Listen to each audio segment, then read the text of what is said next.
Para aquellos que quieren mejorar su vida devocional, para los que necesitan ayuda espiritual, para todos los que desean un contacto diario con Dios, presentamos Radio Amanecer en Estudio, un alimento espiritual para tu alma. Con nosotros, el conductor de esta entrega, Pastor Juan Francisco Scroggins.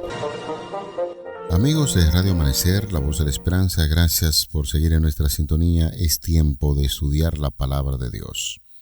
Este espacio está elaborado con ese propósito, de ponernos en contacto con las enseñanzas de las Sagradas Escrituras. Por eso utilizamos nuestra guía de estudio, donde cada día tenemos un tema de mucho interés, conforme a lo que se traza en nuestra Iglesia Adventista de manera muy sistemática. En toda parte del mundo estaremos estudiando en este día granizo, langostas y oscuridad, séptima, octava y novena plaga que fue enviada al pueblo de los egipcios con el propósito redentivo. Así es que en este día hacemos un llamado de inmediato a toda la población para que juntos busquemos nuestra Biblia, guía de estudio en mano y bajo la dirección y orientación del Espíritu Santo. Para hoy, repetimos, estaremos estudiando granizo, langostas y oscuridad. Quisiéramos en este momento invitar a toda la población que juntos busquemos la dirección divina mediante la oración. Padre, oramos a ti en esta hora para que el poder del Espíritu Santo pueda guiarnos y conducirnos.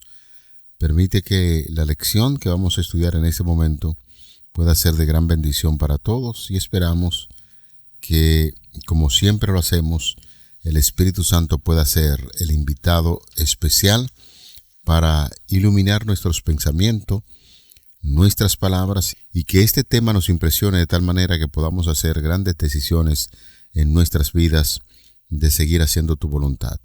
Lo pedimos en el nombre de Jesús. Amén. Señores, hasta el momento hemos estudiado 6 plagas muy importantes que tienen el propósito de orientación en términos de redención. Por eso, conforme a lo que nosotros entendemos de Éxodo 7:4, las plagas egipcias son llamadas grandes juicios. Estas no tenían como objetivo directamente a Egipto o a los egipcios per se como tal, sino a sus dioses. Eso lo hemos estudiado durante toda esta semana. Y esa gran verdad crucial no debe perderse de vista. Dios mismo hizo esto explícito a Moisés de la siguiente manera cuando en Éxodo capítulo 12, verso 12 estudiamos: ejecutaré mi juicio en todos los dioses de Egipto. Y es interesante, muy interesante la idea. El pueblo como tal, el pueblo de Egipto o los egipcios, no eran objeto del juicio de Dios en este sentido cuando envía su plaga, sino a los dioses que éstos adoraban. Dios definitivamente a través de esta declaración de Éxodo 12:12 nos habla acerca de la ejecución de los juicios de Dios sobre los dioses de este pueblo de Egipto. Ustedes recordarán, apreciados hermanos, queridos amigos, que en un momento determinado en estas lecciones, y lo hemos repetido en varias ocasiones, que aquí lo que debe observarse en este trato de Dios con el faraón es una lucha de dioses. Dios por encima de todos los dioses y el faraón representado él como un dios y sus dioses que hemos estudiado durante toda esta semana. Dios pretendía liberar a los egipcios de la servidumbre de esos dioses paganos, poniendo de manifiesto que éstos no eran poderosos, protectores, ni bondadosos y que no otorgaban bendiciones como tal al pueblo.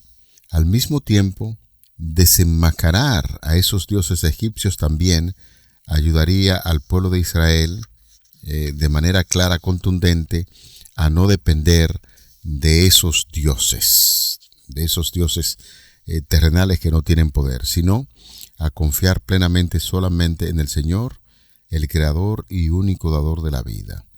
Él es la fuente de toda bendición, felicidad y sabiduría. De Él proceden la paz, la seguridad, el amor, la alegría, porque toda buena dádiva y todo don perfecto es de lo alto y desciende del Padre de las luces, según nosotros podemos estudiar en Santiago capítulo 1, verso 17.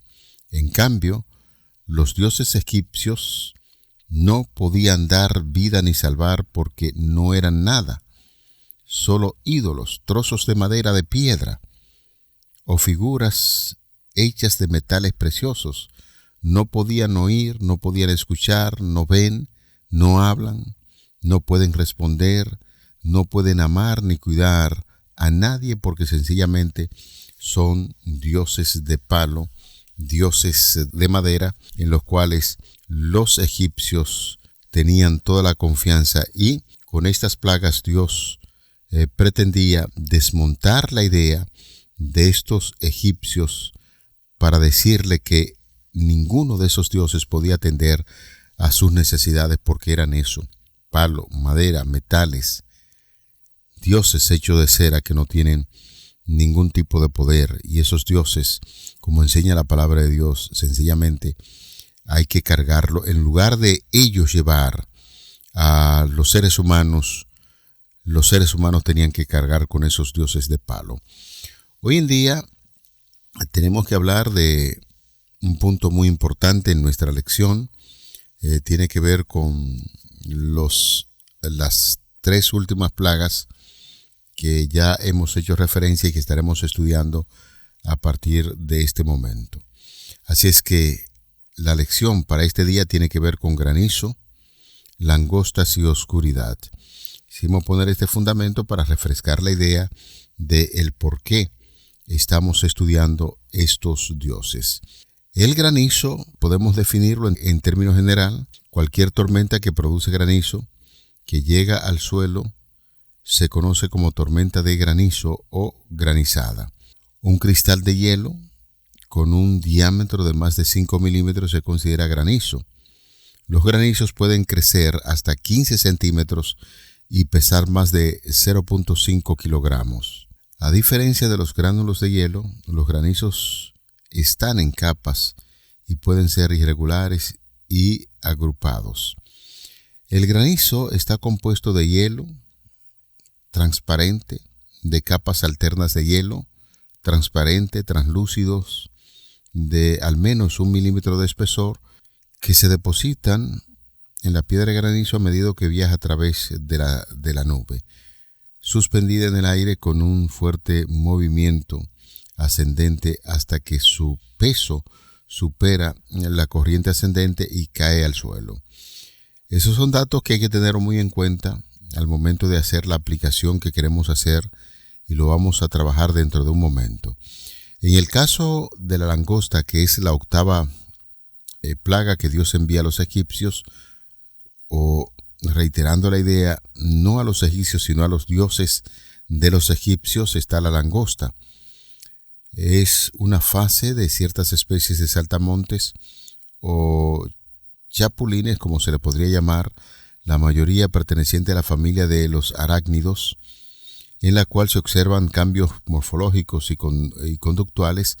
Estos insectos suelen ser solitarios, pero en ciertas circunstancias, señores, se vuelven más numerosos y cambian sus comportamientos y hábitos, volviéndose en gregarios. No se hace distinción taxonómica en torno a las especies de langostas y saltamontes. La base para la definición es si una especie forma enjambres bajo las condiciones adecuadas. Por eso, hablando un poquito sobre las plagas, especialmente de langostas, son, en términos generales, un desastre en términos natural devastador, y han sido temidas y respetadas a lo largo de la historia, y trágicamente siguen causando estragos en la actualidad. Las langostas son cercanas a los saltamontes y son insectos de aspecto parecido. Sin embargo, el comportamiento de la langosta puede ser completamente distinto. A veces son insectos solitarios con un estilo de vida semejante al de los saltamontes, pero pasan por una fase llamada gregaria cuando se dan las condiciones medioambientales para producir plantas verdes y favorecer la reproducción. Las langostas se juntan en grandes, abundantes y voraces enjambres.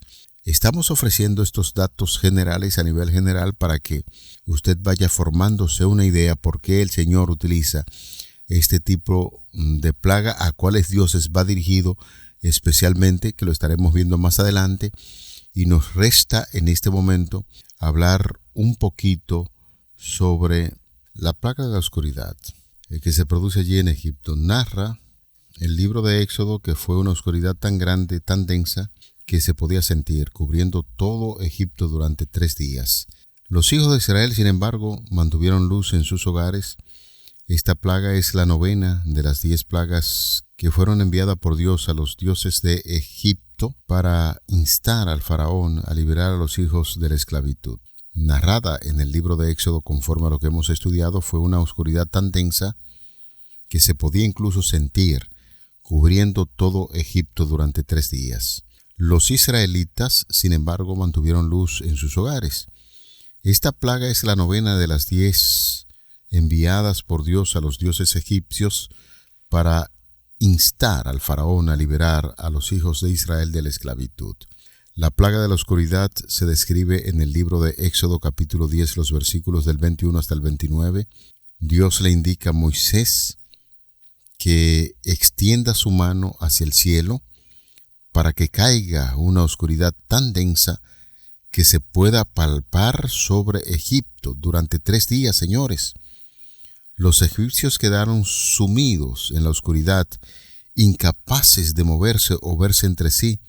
Mientras tanto, los israelitas tuvieron luz en sus moradas conforme a lo que relata la palabra de Dios. El propósito de esta plaga, además de ser un castigo, también sirve como una demostración de lo que es la soberanía de Dios sobre la creación y su poder sobre los dioses egipcios, que estaban asociados con la luz y el sol. La oscuridad también puede interpretarse como una metáfora de la condición espiritual que vivía este pueblo y la del faraón, que habían endurecido sus corazones contra Dios. De manera que esta plaga de la oscuridad también tiene implicaciones teológicas, ya que revela la naturaleza del Dios soberano justo y advierte sobre las consecuencias del pecado y de la rebelión contra Dios.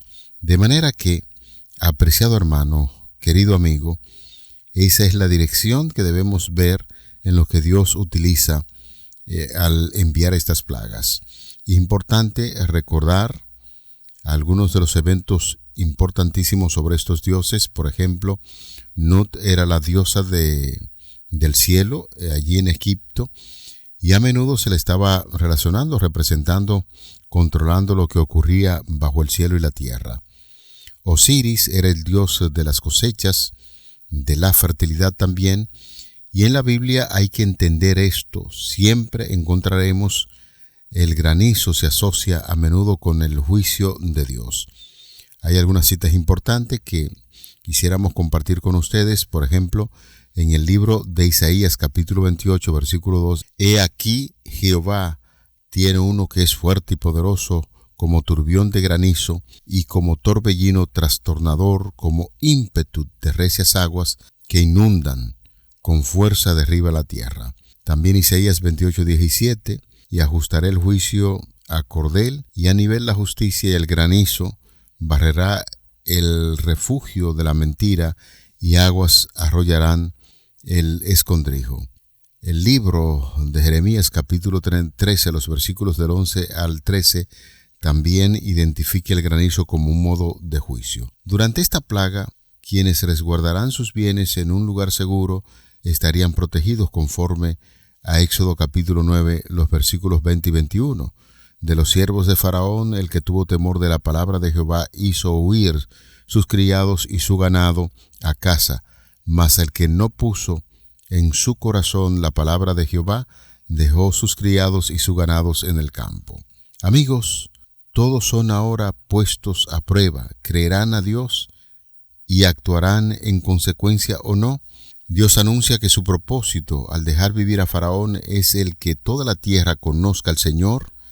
El rey de Egipto confiesa ahora que ha pecado, pero más tarde cambia de opinión.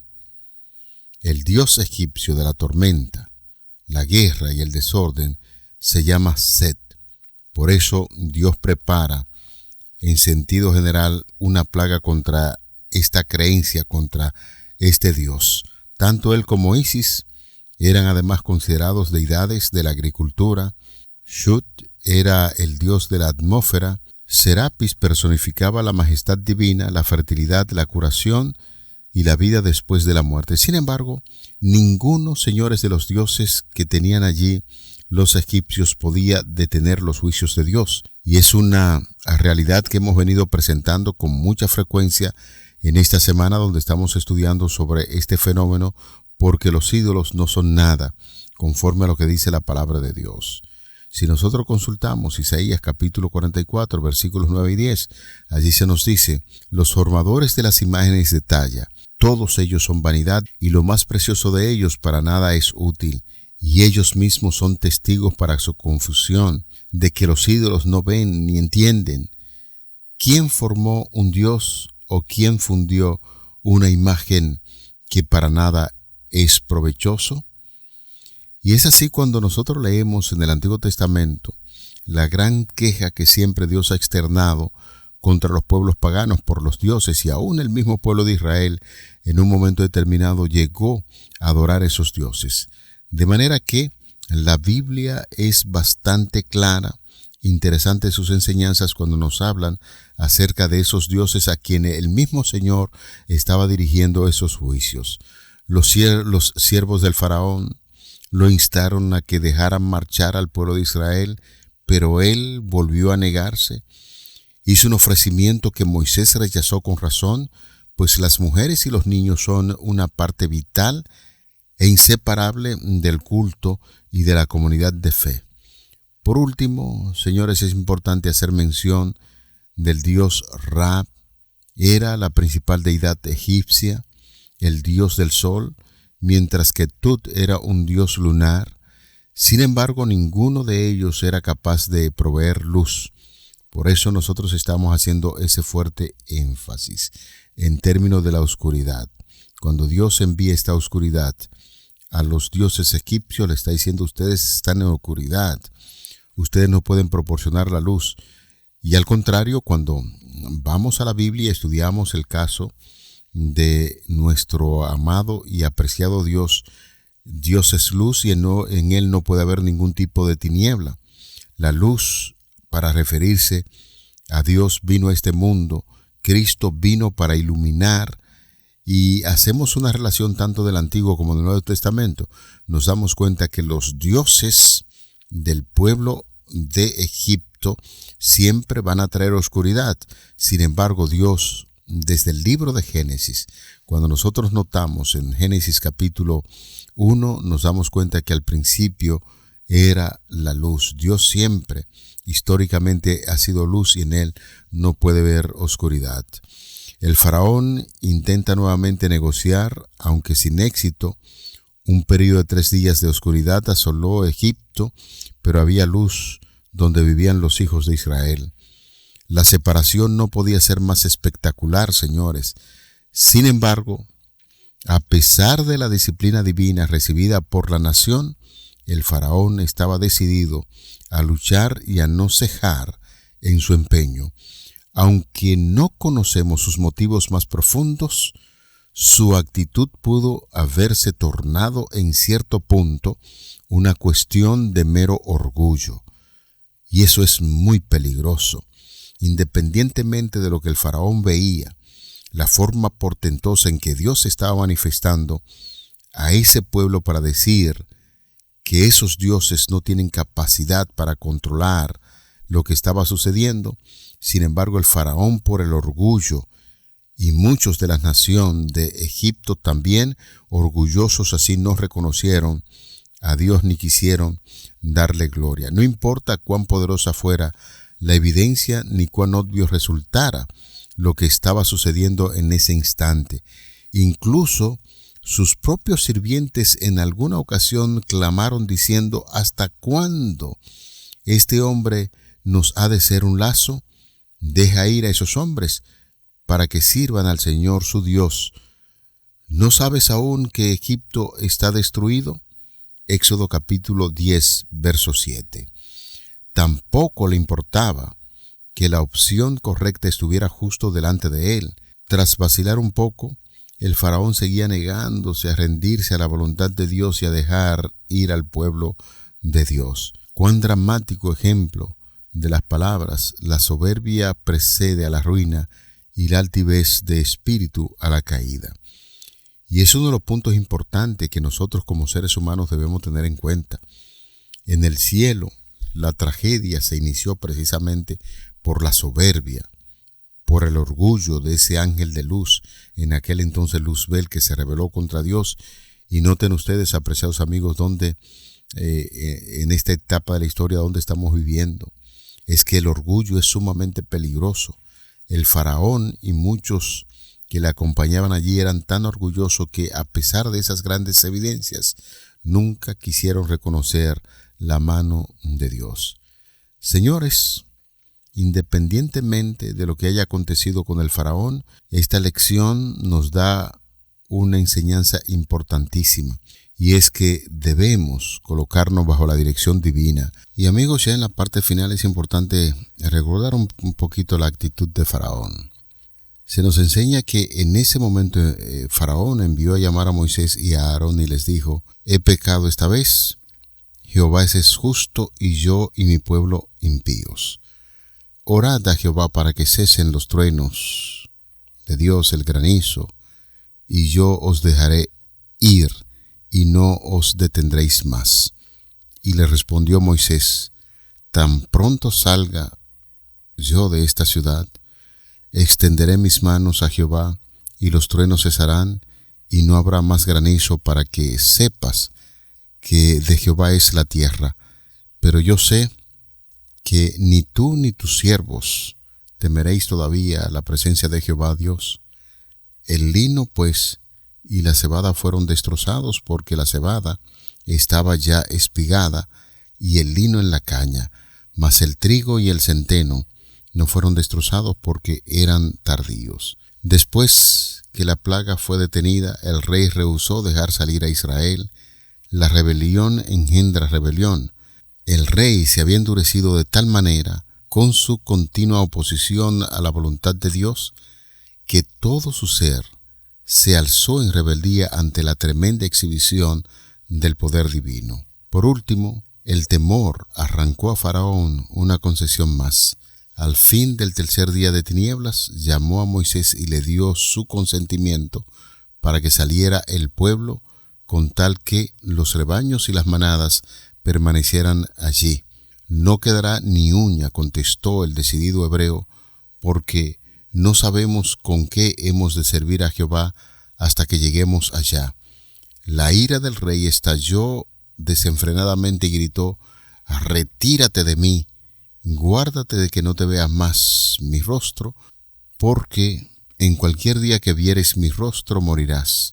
La contestación fue: bien has dicho, no veré más tu rostro. Señores, esta lección definitivamente que hemos estudiado en el día de hoy nos enseña lo siguiente: Moisés era muy grande varón en la tierra de Egipto, a los ojos de los siervos de Faraón y a los ojos del pueblo. Moisés era considerado como una persona venerable por los egipcios, y el rey no se atrevió a hacerle daño, pues la gente le consideraba como el único ser capaz de quitar las plagas. Deseaban que se permitiese a los hijos de Israel salir de Egipto. Fueron el rey y los sacerdotes lo que se opusieron hasta el último momento a las demandas de Moisés, y ahí sencillamente se dejaron ver los resultados. Más adelante estaremos compartiendo con ustedes algunas ideas bien atinadas acerca de la salida del pueblo de Dios de allí de Egipto, y la forma maravillosa en que a partir de ese momento el Señor estaría guiando a su pueblo, ordenándole un detalle muy importante que estudiaremos en otra entrega. Así es que, amigos, así llegamos al final de esta entrega de Radio Amanecer en Estudio. Nos sentimos altamente agradecidos de Dios por esta oportunidad de estudiar su palabra y esperamos en este día que la lección de hoy nos impresione de tal manera que busquemos siempre hacer la voluntad del Dios grande, el Dios todopoderoso que tiene dominio sobre todo. Vamos a orar. Padre, agradecemos tus bondades. Gracias por esta lección que hemos estudiado y esperamos que la misma pueda permanecer en nuestras mentes. Ayúdanos a hacer tu voluntad siempre. Lo pedimos en el nombre de Jesús. Amén. Para aquellos que quieren mejorar su vida devocional, para los que necesitan ayuda espiritual, para todos los que desean un contacto diario con Dios, hemos presentado Radio Amanecer en Estudio, un alimento espiritual para tu alma.